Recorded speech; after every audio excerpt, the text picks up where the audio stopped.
খোয়াইতে চোরকে হাতে নাতে ধরে ফেলল জনতা। ঘটনার বিবরণে জানা যায় যে আজ দুপুরে 1টা নাগাদ খোয়াই কালীবাড়ি সংলগ্ন তাঁত চৌমুহনী এলাকায় গোপাল কর্মকারের দোকানে সুমন সিং বয়স 30 বছর দুটি গাড়ির ব্যাটার নিয়ে আসেন বিক্রি করতে।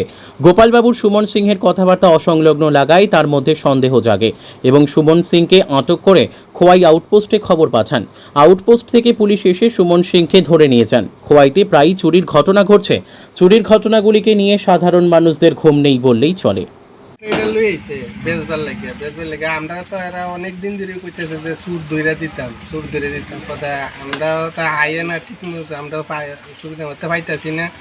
এখন একটা ব্যাটারি লইছে কথা আমার সন্দেহ হয়েছে দীক্ষা তার আটকাইছিল। আমি আউটপোস্টে খবর দিছি যে একটা ব্যাটারি লইছে চুরি করে তারা লইয়া জানাম না। কিভাবে বুঝছেন যে সে চুরি করে জিনিসটা আনছে?